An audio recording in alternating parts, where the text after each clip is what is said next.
La crisis política provocada por la violencia y corrupción del narcotráfico creó una oportunidad para que las guerrillas y grupos paramilitares tuvieran un crecimiento acelerado desde los años 80 hasta comienzos del siglo XXI.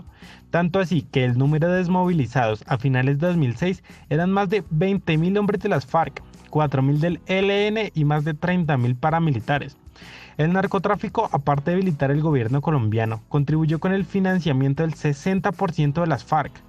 También guió la recaudación de recursos para los paramilitares y las guerrillas, con acciones como lo son la extorsión, el secuestro, la extracción ilegal de oro y esmeraldas, el robo de combustibles y el lavado de activos.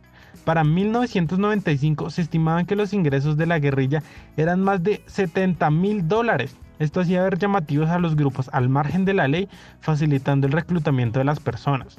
Para 1997, las Autodefensas Unidas de Colombia se crearon, esto como una respuesta contra los grupos al margen de la ley. Pero esto solo aumentó la violencia y fragmentó su propósito.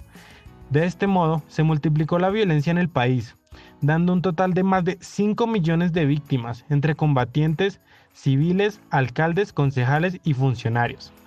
Se tiende a pensar que en el conflicto armado en Colombia no hubo intentos de solución, pero durante las 3 décadas transcurridas entre 1984 y 2014, Colombia tenía al menos 18 episodios de negociación, es decir, uno cada año y medio. De esas 18 negociaciones, 11 terminaron con un acuerdo y 6 fracasaron, todos ellos con las FARC y el ELN. Pero, ¿por qué si las condiciones políticas y socioeconómicas del país eran las mismas, unas guerrillas accedieron a la paz y otras no? Bueno, lo decisivo fue que en ningún caso el ELN y las FARC llegaron a la mesa de negociaciones con voluntad de llegar a un acuerdo. Al contrario, las negociaciones fueron usadas como instrumentos para mejorar su posición política y militar.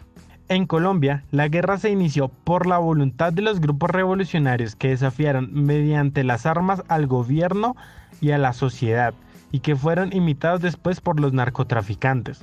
Una guerra que se prolongó por la debilidad del Estado, por el florecimiento del narcotráfico, por la alta corrupción de la política, por la utilización de negociaciones como tácticas para escalar la guerra, por la insensibilidad de los grupos armados y por la condición en la que queda la población.